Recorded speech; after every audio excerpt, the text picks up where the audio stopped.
Hello nga ni! For today's video, kaninang umaga nagtambayan kami na magkakapit-bahay.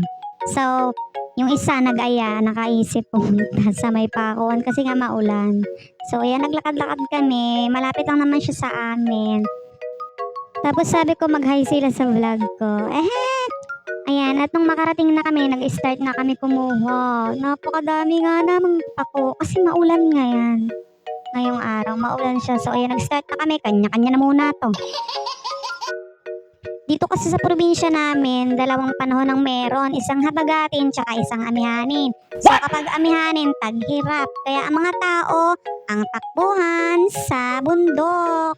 Dito naman sa probinsya namin, basta maalam ka manguha ng mga damo-damo sa bundok, ay mabubuhay ka lamang kapag hindi panahon ng mga isda. Dito kasi sa probinsya namin, mas masagana ang buhay kapag panahon ng isda. Kasi iyon yung pangunahing hanap buhay ng mga tao dito, ang pangingisda.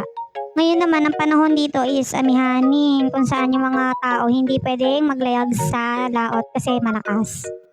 Kahit nga ho ganoon ang nangyayari sa amin dito, kami po ay lubos na nagpapasalamat dahil kami nga ho ay nakakaraos sa araw-araw. Ilang buwan na lang naman ang hihintayin ng mga mangisda dito at malapit na magbarilisan kung saan habagatin na.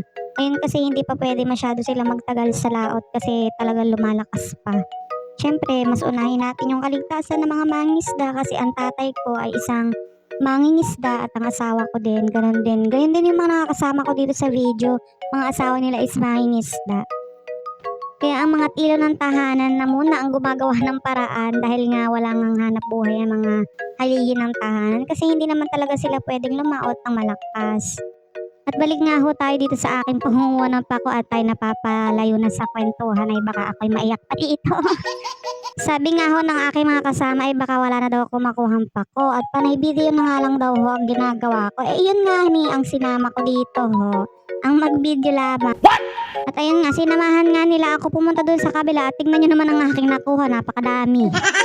At ayun nga, lumipat na nga kami sa kabila at doon nga ay wala pa daw nakakakuha, sabi ng aking tita. Kasi yung tita ko ang nagbabantay dito. Ayan o, ang laki ng binabantayan nilang lupa.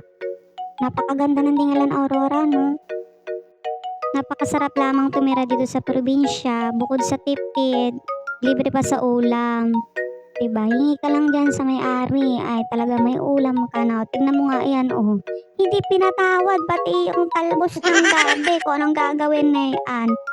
At ayun nga, nang matapos kami manguha ng pako ay kami ay umuwi na. Iyon lamang po, maraming salamat!